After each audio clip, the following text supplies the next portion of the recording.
Bueno, para rematar esta sesión de charlas, despois ainda queda a mesa de debate, temos aquí a Héctor Serrano. Para nós, como asociación, un gran orgullo poder contar con un diseñador coa proxección internacional e a relevancia de Héctor. Héctor é valenciano, como ben sabedes, ainda que tivo estudio en Londres moitos anos. As súas pezas expóñense en museos de Londres, de Nova York, de Ámsterdam. A mí o que máis me gusta de Héctor é que ten unha máxima que me parece fundamental e ademais moi bonita, que é que fagas o que fagas, fai que sexa divertido. Deixos con Héctor e dadelle un gran aplauso.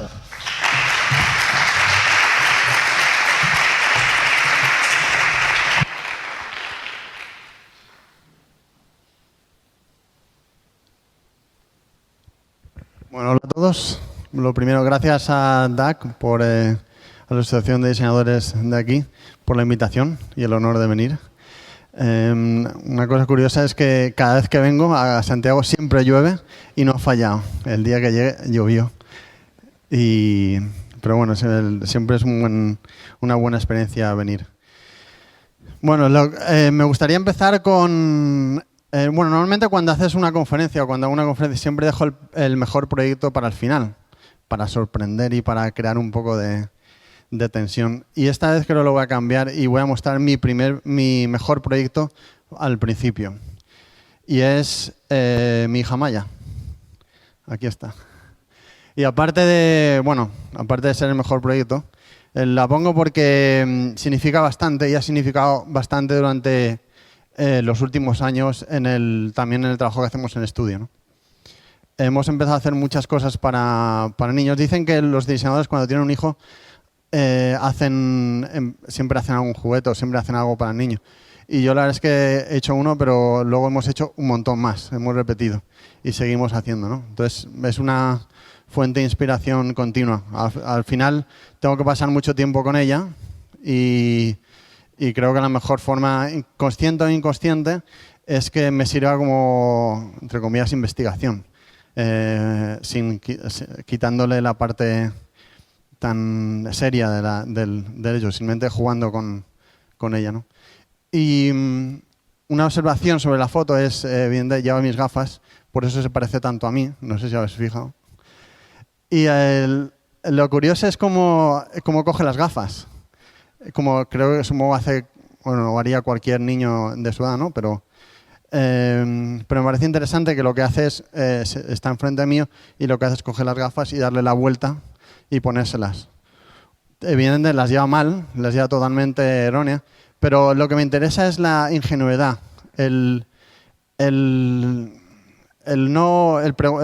simplemente hacerlo, sin ningún prejuicio, sin decir, hostia, está mal, me las voy a poner correctamente. Y eso es algo que cada vez que hacemos un proyecto en estudio siempre me gusta tenerlo siempre en mente, que afrontemos el estudio, afrontemos el proyecto desde cero, totalmente cuestionando todo lo que sucede, desde todo lo que se ha hecho hasta ese momento y preguntarnos el por qué tiene que ser así y por qué no lo podemos hacer al revés, como lleva las gafas Maya. Os cuento, hacemos en estudio, bueno, no solo soy yo, no hay muchos más. Somos Rafa, que es la persona que lleva trabajando conmigo ya mucho tiempo, y luego siempre tenemos gente que nos va ayudando, pero vamos, que somos un estudio muy pequeño. Lo que sí que de vez en cuando hacemos un proyecto más grande, pues vienen colaboradores y a lo mejor en un proyecto pues hay mucha más gente. Pero bueno, hacemos proyectos muy diversos, de muchas tipologías, pero hay algo que siempre se repite, hay una fórmula que siempre es constante y es esto. Es por una parte la innovación, que es la parte nueva del proyecto, la parte inesperada del proyecto, del producto. Y por otro lado, la familiaridad, que es donde nos gusta jugar con la idea que tenemos preconcebida de los productos y de los espacios y jugar con esa familiaridad para un poco crear productos y espacios que la gente entienda, que se sienta identificado y al final pues los compre o simplemente los utilice el más tiempo posible, ¿no? Y también que traspase el mundo, no solo seamos nosotros o otros diseñadores, sino también casi gente ajena al mundo del diseño, entre comillas, ¿no? También lo pueda valorizar, ¿no? Mi madre, mi abuela, etcétera. Utilizamos mucho el espacio entre la persona y el producto, o el espacio, ese espacio que hay entre ambos, y cómo interaccionamos con el producto para generar luego las soluciones. Ahora mismo tenemos, por una parte, hacemos producto, que es la parte de Héctor Serrano, que evidentemente es mi nombre, y por el otro lado, ahora hacemos también, ya desde hace tiempo, hacemos instalaciones que están relacionadas con espacios, que lo hemos llamado de otro nombre, simplemente como separarlo en el portfolio, ¿no? Y a la hora de presentarlo. Y quería empezar en cuanto a proyectos un poco más reales, con La Siesta, que es un proyecto hecho con dos amigos, Alberto Martínez, que es del estudio Cul-de-Sac, y Raki Martínez. Y este botijo, que es para la Mediterránea, lo hicimos mientras estudiamos. Yo estudié en Valencia 5 años y luego me fui a Londres a estudiar dos años en un máster. Y es curioso, a mí una de las cosas que más me llama la atención es que a veces te tienes que ir fuera para valorar lo que tienes dentro, lo que tienes, de dónde vienes. Y este es un poco el caso, ¿no? Nos fuimos a Londres y acabamos haciendo un botijo, que más español no se puede ser. Y luego uno de estos proyectos que surge de una conversación muy rápida y de una discusión, y la materializamos primero en un torno, luego un artesano, y luego se ha convertido en casi un icono no está bien que lo diga yo, o sea que se ha convertido en una referencia, sí que es verdad, porque me acuerdo que una vez cuando vino Rafa al estudio, que es el chico el que trabajó conmigo, me dice, hombre, si yo lo tengo en el libro de historia del diseño, sale la siesta, sale el botijo, ¿no? Y es curioso como proyectos tan rápidos de repente se convierten en iconos, y a lo mejor estás trabajando durante meses y meses e incluso años en nuestros proyectos y pasan totalmente desapercibidos. Vamos, que no depende tampoco de uno. El juego es una parte muy importante a la hora de proyectar, a la hora de crear, y yo creo que el juego es una parte muy importante en la vida. Entonces, ¿por qué no poner el juego cuando diseñamos un producto? Es una lámpara, se llama la Super Patata, para una empresa holandesa llamada Drog Design, y está inspirada en este juguete. Es un juguete que seguramente lo habréis visto, que es un globo lleno de harina, que simplemente lo mueves y vas cambiando la cara. Y bueno, es un proyecto también muy antiguo, es un proyecto cuando estaba en el último año de carrera, al mismo tiempo que el botijo, pero lo enseño porque, para enseñaros un poco la trayectoria, y porque realmente fue el primer producto con el que me dio a conocer, el que empezó a conocer la gente en los medios y empresas luego se interesaron por lo que hacía y pude conseguir encargos. Gané un premio, y aquí vemos la celebración del premio, allí en Londres. En esa época era uno de los mejores premios de diseño que había, y supuso económicamente poder trabajar durante un tiempo sin preocupaciones, y luego también supuso repercusión para dar a conocer que es lo que necesitas cuando terminas, ¿no? Que tienes que comunicar tu trabajo lo máximo posible, pues para que te puedas o presentar a empresas o a futuros clientes, o que los clientes te llamen. Estaba muy bien organizado el concurso, no solo económicamente, pero también de medios, y esto es la portada del The Guardian del suplemento del The Guardian, que es como El País semanal más o menos. Y es curioso que es cuando la primera vez, bueno, y única vez que me sentí famoso, porque en mi calle, que era una calle normal de Londres, de repente estaba andando y me vino una señora y me dice, ¿tú eres el de la portada del suplemento? Y empezó a contarme su vida sobre lo mucho que le gustaban las lámparas, etcétera, y que tenía una lámpara en casa que me la quería enseñar, porque a ver qué opinaba yo, no sé. Bueno, al final no tuve que tampoco entrar en su casa y más, pero vamos, que fue gracioso, ¿no? Luego ya nadie más me ha reconocido nunca más, gracias a Dios. O sea que he pasado desapercibido. Y este es el primer proyecto que me encargaron. Fue al cabo de, no sé, un año más o menos de terminar la carrera, que fue una empresa de iluminación Metalarte de Barcelona. Y estaba montando, estaba contactando varios diseñadores y uno de ellos pues era yo. Y me pidieron una propuesta para una nueva luminaria, una nueva lámpara. Yo les presenté una lámpara, pero no una lámpara al uso, una lámpara común, sino una lámpara para piscinas. Lo que me interesaba es, lo curioso de este proyecto es no tanto que diseñas una lámpara nueva, pero un contexto nuevo. Y creo que es importante cuando diseñas considerar esto, la importancia del contexto, de lo que rodea el proyecto. Bueno, lo curioso, cuando iba a presentar este proyecto, lo presenté en la casa del director de arte, de Metalarte, Carlos. Y cuando llegamos de camino, bueno, lo presenté ahí porque tenía piscina. Evidentemente es una lámpara que si no tienes piscina que no te sirve para mucho.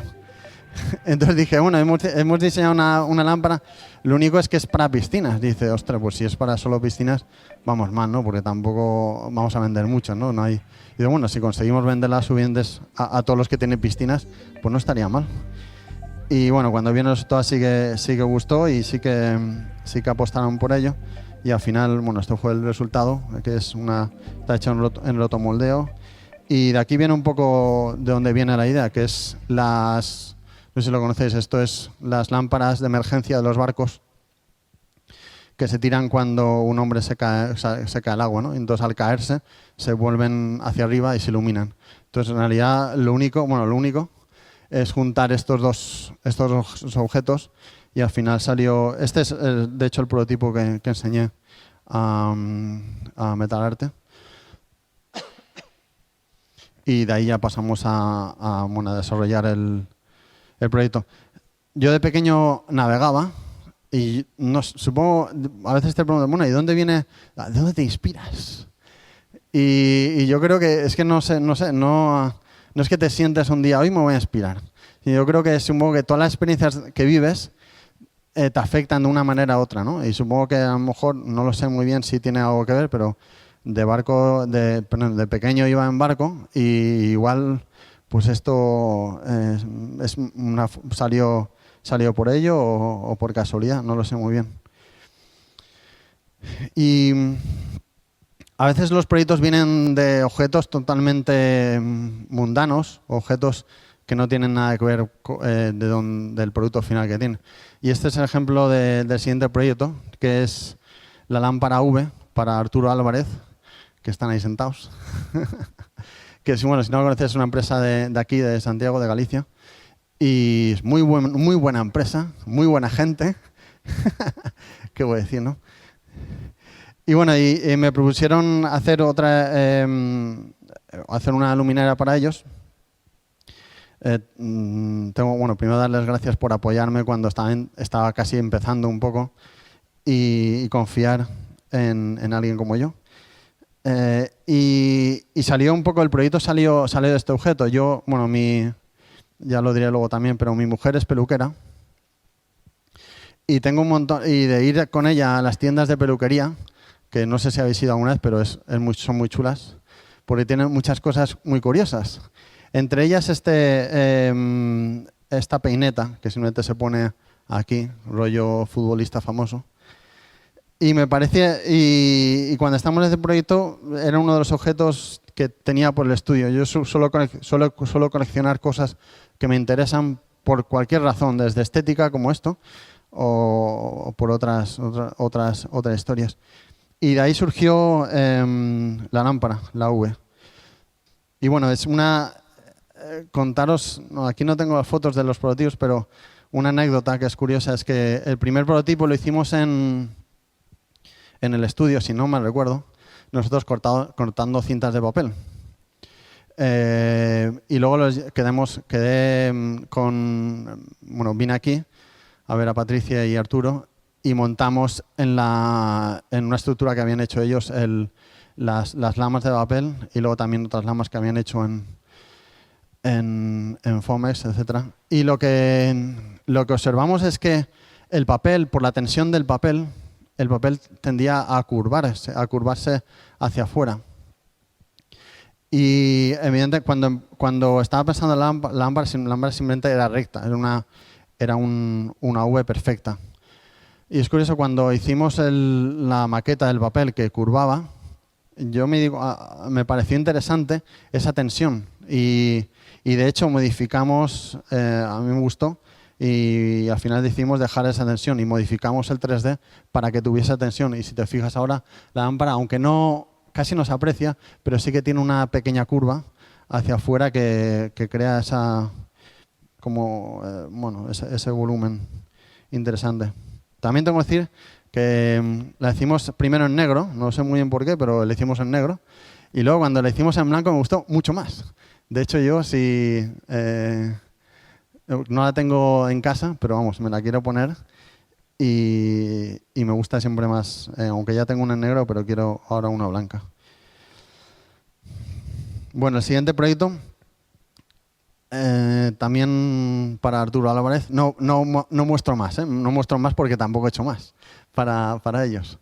Pero bueno, a veces, como decía, surgen los proyectos de, no sé, imágenes o recuerdos o simplemente cosas que te interesan, ¿no? Y no sé por qué está interesado en cómo la luz, en una imagen como esta no la he tomado yo, pero está un poco en el subconsciente, ¿no? La idea de una luz que atraviesa un bosque, ¿no? Y cómo si podíamos diseñar una lámpara que interpretara esa imagen, ¿no? Entonces, bueno, aquí ves el proceso, que es desde un primer boceto muy rápido y luego empezando a pensar cómo eso podía funcionar y no funcionar, porque, bueno, al principio simplemente es una idea y luego de eso hay que hacerlo un producto, ¿no? Que no tiene nada que ver con simplemente la idea. Y fue curioso que la única manera de hacerlo, intentamos hacerlo en 3D, en el ordenador, pero no era muy difícil realmente, era muy costoso ir moviendo las piezas una a una para al final ajustarlas. Y al final lo hicimos en el estudio con palitos, más o menos así, súper pequeñitos, uno a uno, colgados como lo ves aquí, de un cartón pluma que tenía un montón de agujeritos. Y lo hicimos un trabajo totalmente artesanal, de uno a uno, poniendo los palitos hasta que veías que te gustaba, que era un caos ordenado, en cierta manera, ¿no? Y bueno, es curioso que al final cada proyecto pide una herramienta totalmente distinta y esto era el caso, era un proyecto que el 3D se podía hacer, pero al final era más efectivo, o por lo menos yo lo podía ver más rápido haciendo una maqueta de este tipo que en un 3D. Y esto es lo que les mandamos a ellos, a Arturo y a Patricia, para replicar esto en escala. Se ve, si no recuerdo mal, llegó fatal la maqueta, se habían caído los hilos, no está... Pero bueno, Arturo, que es muy bueno, le hizo otra vez en escala 1:1, se montó lo montaron y luego, bueno, pues yo vine y la acabamos de rematar, de posicionar, y me acuerdo de pasar horas y horas ahí mirando, bueno, esto era en las oficinas de Arturo Álvarez. Y pues ahí estaba yo mirando, rodeando la lámpara todo el rato, por aquí sí, un poquito arriba, un poquito abajo, un poquito a la derecha, un poquito a la izquierda, ¿no? Hasta que cuadra.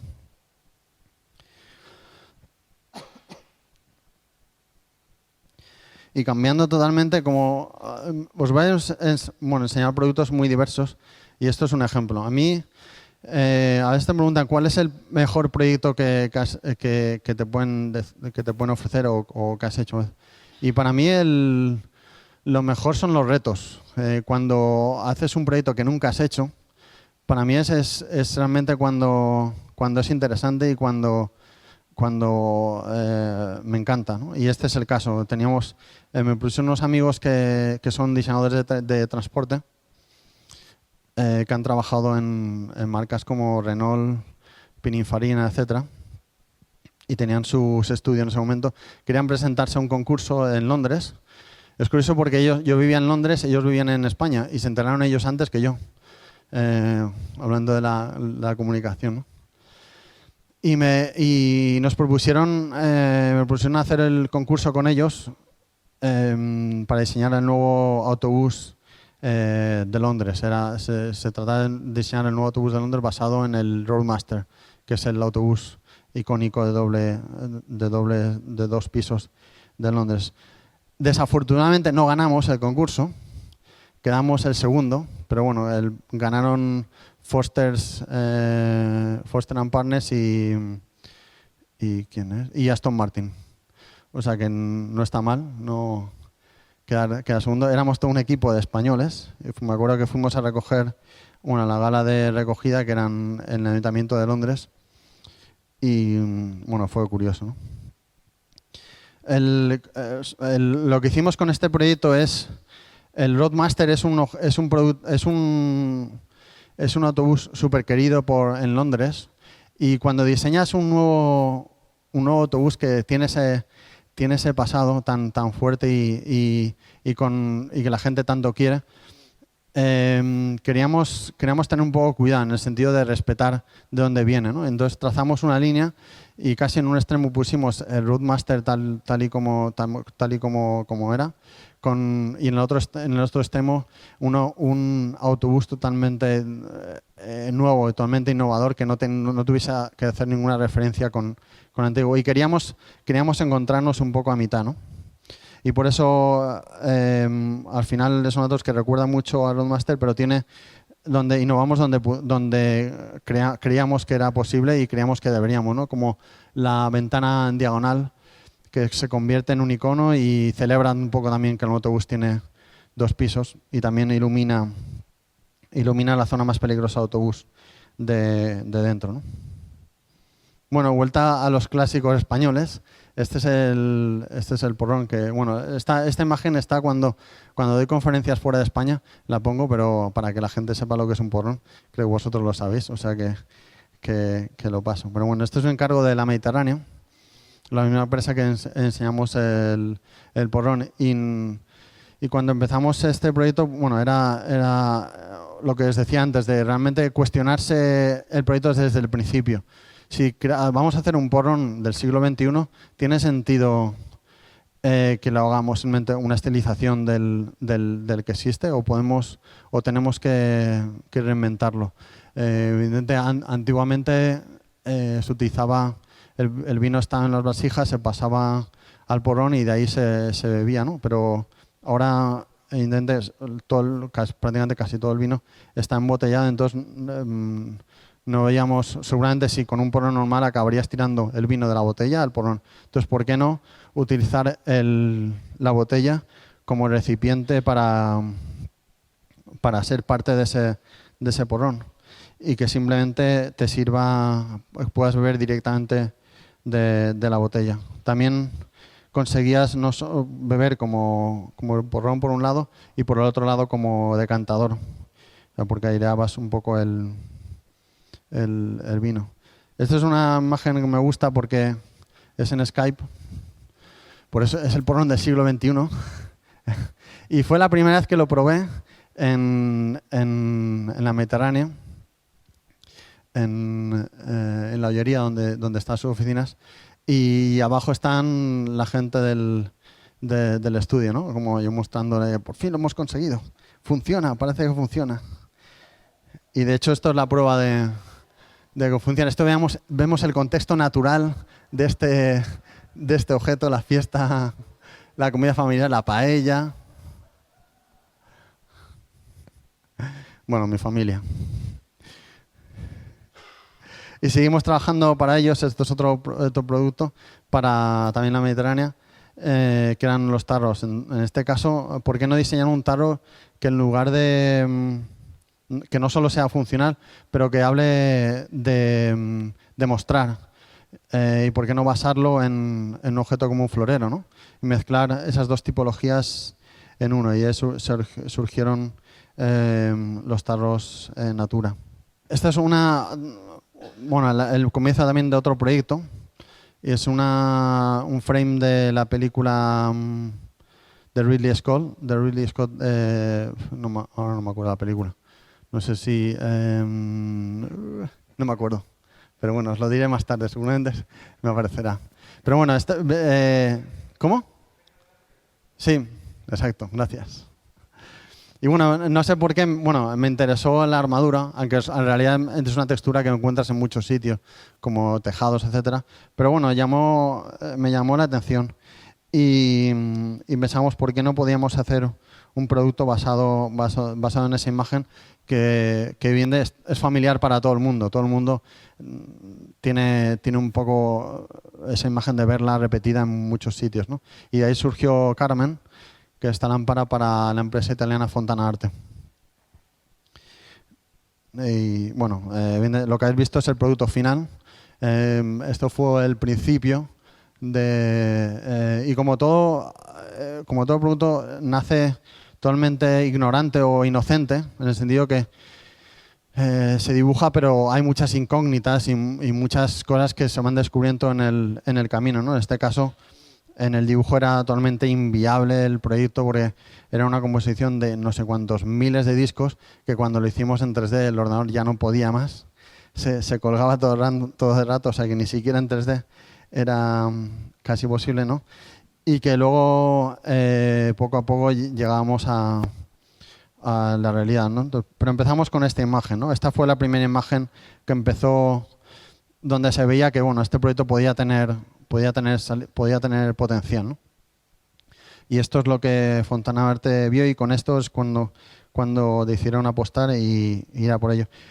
Empezamos a desarrollarla y simplemente hicimos una traslación, no sé si también, pero trasladamos el concepto de render directamente a cómo se podría fabricar, ¿no? Y simplemente con discos independientes, con una estructura se cogía, bla, bla, bla. Este soy yo posando para la foto. No, esto es verdad, ¿eh? También hago maquetas.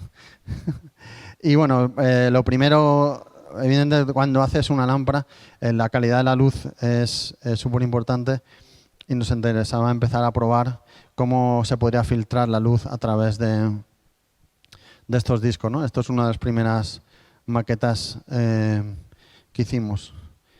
Y de hecho esto es en una de las reuniones llegábamos a Fontana Arte, estos son las oficinas de Fontana Arte, un poco vacías. Y es de lo que hablamos con ellos. Y esto fue un momento triste del proyecto. Este es uno de los momentos que todos los proyectos pasan. El momento que nunca va a suceder. Que este proyecto ha sido muy bonito, pero no va a ocurrir. ¿Por qué? Por el coste. Porque es muy caro. Porque sale muy caro. Y si sale muy caro, no se puede producir, simplemente. Entonces hay que abaratarlo para que sea posible, para que sea vender. Lo que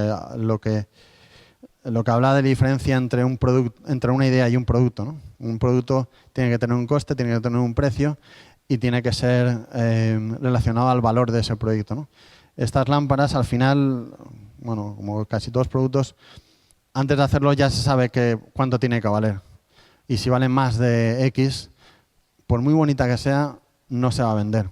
O a no ser que sea como una pieza que ya entra en otra categoría, una pieza más de one-off o más de instalación, ¿no? O más única, ¿no? Pero si es un producto dentro de esa categoría, no es imposible, ¿no? Entonces, del proyecto después de que ellos calcularan costes, nos volvió a nosotros y como somos muy insistentes y al final en esta profesión yo creo que tienes que creer mucho en ti. Dijimos, no puede ser, tenemos que conseguirlo. Hay que dar una vuelta hasta poder llevarla a cabo, ¿no? Y esto fue el principio de un final feliz. Reinventamos la forma de cómo íbamos a construir la lámpara, que en lugar de discos individuales iban a ser aros cortados en metálicos cortados en láser, y que simplemente iban rodeando una estructura. Con ello lo que conseguíamos es muchísimas menos piezas de montaje, se podía vender la lámpara desmontada y era real que alguien lo montase, evidentemente, porque con los 2000 discos que antes teníamos era total, te podrías pasar todas las navidades montando la lámpara. Con esto en una mañana la tienes o menos. Y de ahí pues empezamos a desarrollarlo, hicimos una primera maqueta que utilizamos, un programa que si no lo conocéis deberíais conocerlo, es Pepacura, que está muy bien porque te calcula desarrollos planos de piezas volumétricas. Y de ahí hicimos el desarrollo de las piezas, que no simplemente es recto, sino tiene esa curva, entonces no son exactamente iguales. Y de ahí pasó a esto, que era totalmente horrible, y que no tenía la proporción que tenía que ver, pero era el primer prototipo que se iba afinando hasta conseguir el resultado final, y de ahí sacar toda la colección de la lámpara, ¿no? Y la presentación final con la alcaldesa de Milán y el presidente de la compañía está, ¿no? Pero bueno, mucho más importante es mi hija, otra vez. Y como decía, ha servido de inspiración para muchos proyectos. Y otra cosa también que me sirve como excusa de hablar es de la parte emocional de los objetos. Yo creo que es una parte muy importante. Creo que al final somos seres racionales y emocionales, y por tanto esa parte emocional creo que es bueno que esté en los objetos, y creo que es una buena forma de utilizarlo para que sean útiles y para darles valor, ¿no? Y yo creo que los niños pues son todo emoción, ¿no? Son todo sentimiento, ¿no? Puede pasar de llorar a reír en menos de un microsegundo. Si tenéis niños lo sabréis. Y hacer estas cosas tan chulas como comer espaguetis como si fueran monstruos. Y de ahí diseñamos un juguete para Muji, una empresa japonesa que tiene unas cosas muy chulas. Y hicimos el Mr. Q.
Hemos hecho más cosas para niños, como cosas tan sencillas como estas calcomanías, que convierten las manos en monstruitos, en animales y en más personajillos.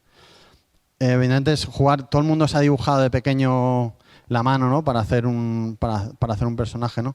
Y ha hecho el gesto de hablar, ¿no? Entonces, no sé, me parecía curioso de por qué no utilizarlo como excusa para crear un nuevo producto. Y de hecho ahora mismo esto es el bestseller del estudio.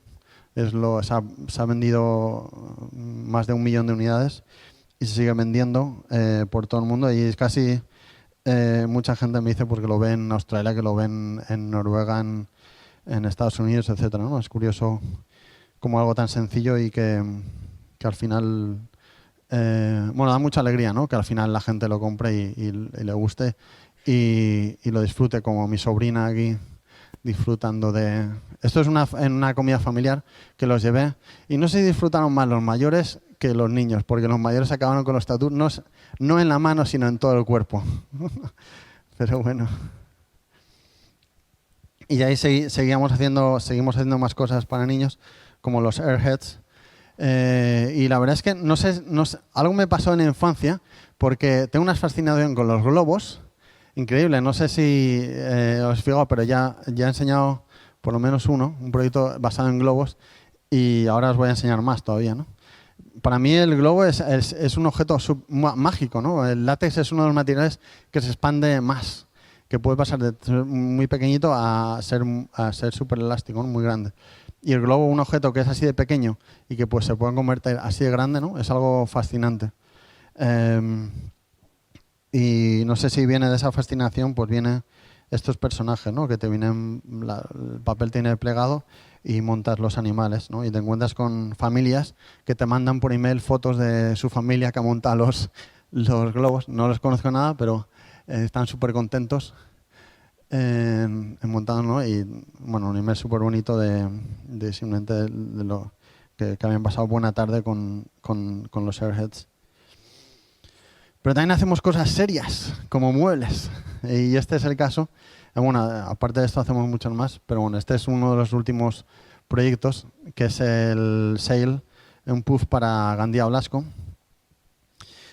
Y la verdad, cuando la primera vez que esto nos lo propusieron, el director de arte que era Pablo Gironés en esa época. Es un poco reto porque el saco donde viene el primer puff, que es el saco, ¿no? Italiano, para mí era una de mis piezas favoritas. Bueno, es mi pieza favorita porque de alguna forma reinventa la forma de sentarse, ¿no? No tiene nada que ver con un objeto que describe la silla, pero que reinventa totalmente la forma de sentar. Entonces, ¿cómo podíamos hacer algo que aportara, ¿no? a lo que ya existía, sin simplemente cambiar el material o ir un poco más allá, ¿no? Y la idea era crear un puff que las mismas costuras te sirviesen como una pequeña como estructura para que te cogiese un poco el cuerpo, porque uno de los problemas que yo veía al puff es que siempre cuando te vas a sentar, igual está todo amontonado en una bola, o igual está liso y siempre tienes como que ajustarlo. Entonces podemos hacer un puff que no que sea rígido, evidentemente, pero sí que dé un poquito de estructura, ¿no? Y nació de estas maquetas en papel, que simplemente es un trozo de papel cortado con un corte y juntado en las esquinas. Y de ahí, pues bueno, hicimos un montón de maquetas y de ahí pasamos a la tela. Rafa empezó a coser. Compramos una máquina de coser, nunca habíamos coser. Y es lo que hablaba de un proyecto nuevo, ¿no? Nunca habíamos echado nada con tela y lo afrontas con mucha curiosidad y con mucha entusiasmo, ¿no? Porque dices, hostia, una cosa nueva, vamos a aprender a coser, vamos a aprender a cómo se trabaja la tela, ¿no? Y bueno, se hace más costoso porque cuesta también más aprender desde cero, pero es muy gratificante, ¿no? Y de hecho de esa maquetita salían los patrones, ¿no? Aquí vemos un prototipo muy sofisticado, hecho con una tecnología líder, de 3 cajas de plástico. Bueno, poco más. Al final yo creo que al final muchas veces para ver un volumen no necesitas mucho más, ¿no? que un montón de cajas y un libro para ver si vas en alguna dirección. Y de ahí pues el proyecto final. Proyectos también como altavoces. Esto es para una empresa francesa llamada Lexon. Y aquí se trataba, bueno, de hacer un altavoz basado en el icono del volumen de los ordenadores, ¿no? Y hacer esa referencia a lo que hablábamos de la familiaridad, ¿no? Y luego el detalle de cómo cómo se enchufa y cómo se apaga. En on está en horizontal y cuando lo pones boca abajo simplemente se apaga. Y el último proyecto de producto, y luego ya pasar a espacios, es este souvenir que fue un... Bueno, esto no lo hemos diseñado nosotros, gracias a Dios, pero son los souvenirs para Viena. Y es un concurso internacional donde seleccionaron 6 diseñadores de toda Europa, Alemania, Inglaterra, de Italia, etcétera, de Suiza. Y lo ganamos, este sí que lo ganamos. Ganamos el premio del público. Había un premio profesional y un premio del público. El público era el que votaba online. Gracias a mi madre ganamos el del público, porque convencí a toda la familia, a todos los amigos, para que votasen. No, bromas aparte, ganamos de verdad, no hubo tongo. Bueno, cuando diseñas un souvenir, creamos, evidentemente esto es lo que es un souvenir, el estándar de souvenir, lo que todo el mundo entiende de souvenir. Y lo que sí tenemos claro es que queríamos diseñar un souvenir que fuese un souvenir de verdad, que recordase a la ciudad de donde viene, en este caso Viena. Pero que no fuese tan kitsch o tan nortera como esto. Es un objeto que sea más contemporáneo, actualizado y que aportara un poquito más, ¿no? Hicimos los pop-up souvenirs. Son unas planchas de metal cortadas en ácido que vienen totalmente planas. Entonces cuando llegas las compras plana, lo puedes poner en la maleta, no te ocupa espacio, no se rompe, etcétera, es ligero, es económico y llegas a casa y lo montas, o ya sea para regalar o cuando o lo montas tú. Entonces, de cierta manera, es un poco también una experiencia, ¿no? Que montas un edificio de la ciudad. Y bueno, ahora os voy a enseñar 3 proyectos de la parte de instalaciones. Y lo que os decía que, bueno, hacemos unas cosas muy diversas, pero bueno, al final yo creo que a nivel creativo, yo por lo menos que lo veo desde dentro, lo veo muy parecido, ¿no? A nivel, supongo hacia afuera, se verá un poco más extraño, ¿no? Que puedes hacer cosas como esta que vamos a ver. Y cosas tan sencillas como los tatuajes. Este proyecto es para Roca, es un stand de feria en Londres. Bueno, y ahora a continuación hay un vídeo y os lo veréis. Yo os lo enseño.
Y esto es el making of, eso es lo que hicimos y esto es como lo hicimos. El proyecto es un proyecto muy interesante cuando nos lo propusieron. Después de 5 reuniones conseguimos que nos encargaran al final el proyecto. Y era un briefing muy abierto. Querían que era un espacio donde no se mostrasen tanto los productos de Roca, pero sí que se fuese un espacio de experiencia que mostrara qué es lo que es Roca y qué es lo que significa la marca, etcétera. una experiencia de marca. Era en Londres, que era una ciudad, un mercado relativamente nuevo para ellos, y está enfocado a arquitectos y a diseñadores. Evidentemente, en una feria, cuando los que habéis estado, está lleno de información, está lleno de cosas, y queríamos hacer algo muy emocional, que era, al final, volvemos a la idea de familiaridad. El momento de una gota cae en el agua, que todo el mundo conoce, ¿no? Y queríamos hacer una reinterpretación de ese momento. Podemos hacer la interpretación y hacer algo que sea sugerente, que recordase agua, y que fuese en cierta manera un homenaje a ese elemento que es el alma de la empresa, porque evidentemente el agua está en todos los productos de Roca. El proyecto funcionó muy bien. No solo hicimos el interior, esta instalación, pero sí que hicimos todo el stand. Hicimos también una parte donde la gente de Roca podía interaccionar con la gente, ¿no? O sea, que no solamente iban y vieron algo bonito, sino luego también pedíamos, había un poco de interacción, ¿no? Soltamos esta pregunta, ¿qué significa el agua para ti? Y la gente escribía, y realmente funcionó, que yo creía que nadie iba a escribir, y escribían sus comentarios. Bueno, esto es como presentamos el proyecto al cliente. Esto es un momento muy de nervios, porque evidentemente cuando presentas algo así, que te queda muy bonito, pero eso llevarlo a la realidad es otra historia totalmente distinta. Y que tienes que tener la confianza suficiente para decir esto es real, lo podemos hacer en el tiempo que tenemos y con el presupuesto que tenemos. Y la verdad es que es un riesgo muy alto, pero yo creo que en la vida tienes que asumir riesgo, ¿no? Porque si no, no consigues nada. Y gracias a Dios conseguimos unos fabricantes, que es donde habéis visto los talleres que habéis visto, que son muy buenos. Y nos rodeamos de muy buena gente, ingenieros mecánicos en robótica, ingenieros eléctricos, etcétera. Y bueno, en conjunto podemos sacar el proyecto adelante, ¿no? El proyecto funcionó muy bien a nivel de medio, de comunicación, y realmente en ese año fue el stand más recordado de toda la feria. O sea que el objetivo está cumplido, ¿no? Y es curioso que bueno, se hizo un vídeo del proyecto, el making of, etcétera, y luego había un vídeo como este, que es un vídeo casero, que alguien había hecho bueno, con trozos de otros sitios.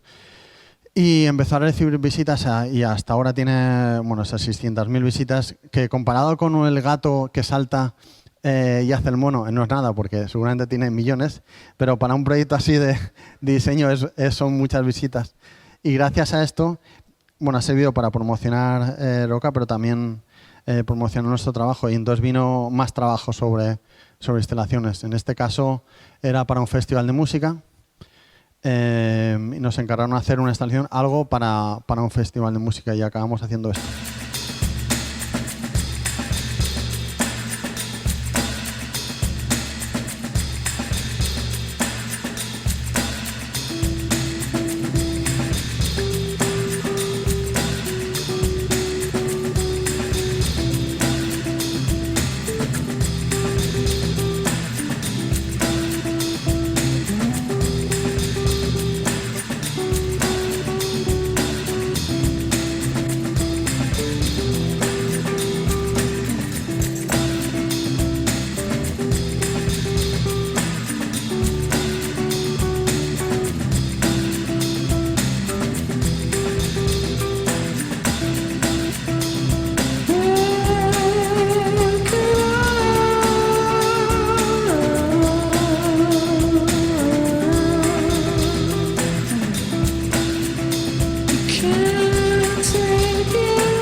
son unos 500 LEDs que están controlados por ordenador y que podemos hacer cualquier tipo de motivo, colores, etc.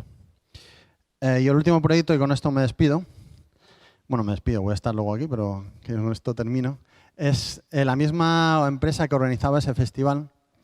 Organiza otro festival que es el festival más importante, uno de los más importantes de Estados Unidos y también del mundo, ¿no? Que es el Coachella. Era en el mismo sitio, era en Los Ángeles, en Los Ángeles no, cerca en Indio, a 2 horas de Los Ángeles. Y la verdad es que el proyecto anterior había costado mucho, era mucha inversión, mucho esfuerzo,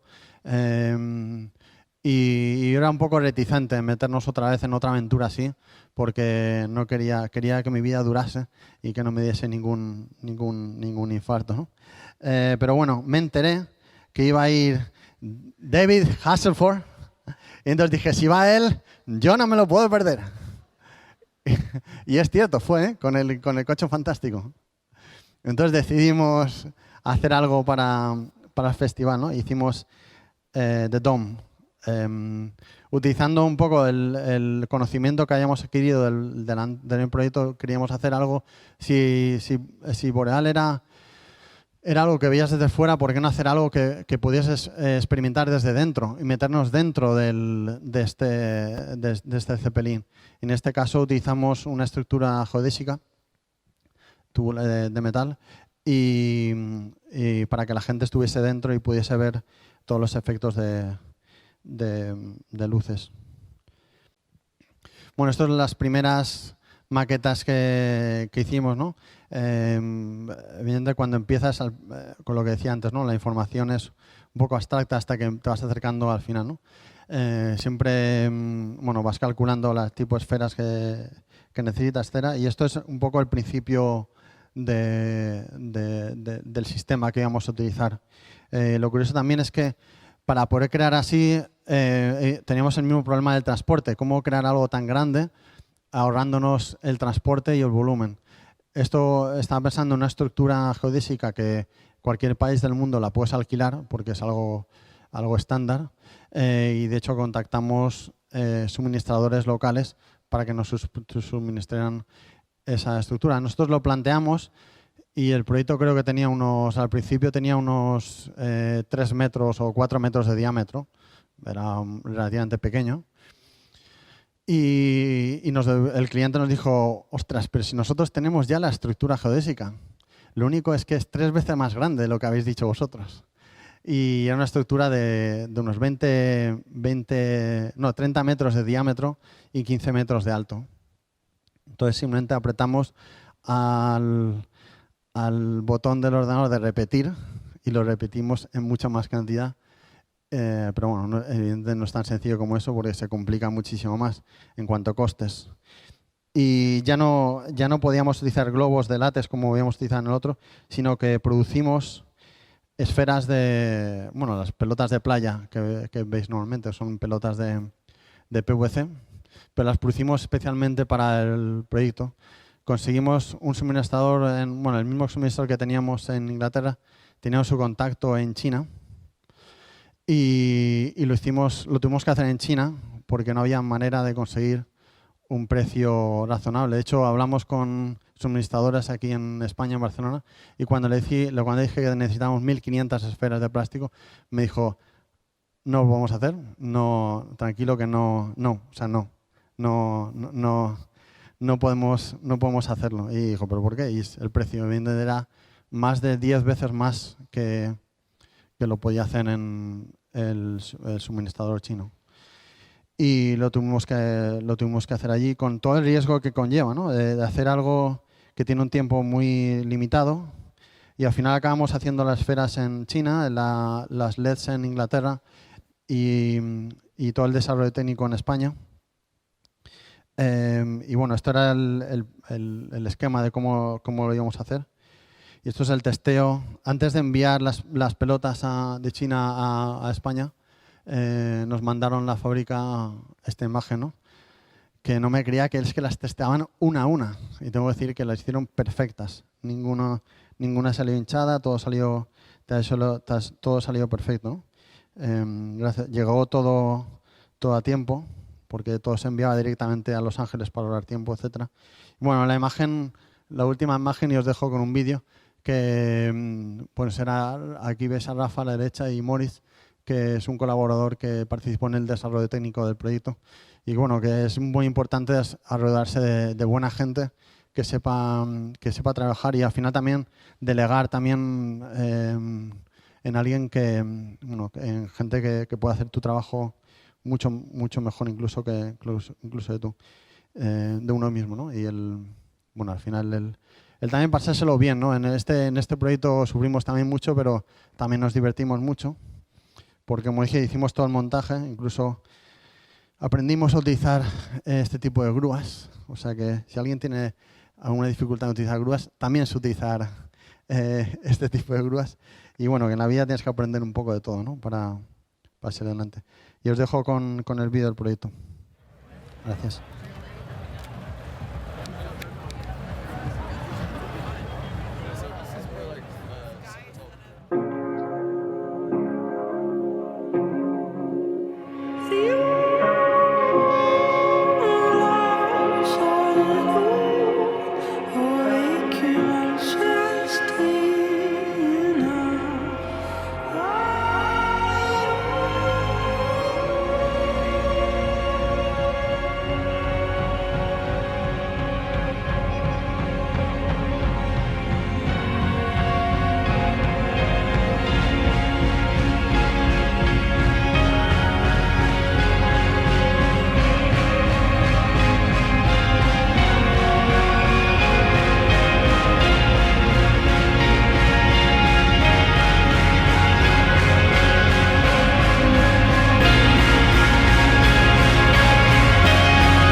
Gracias.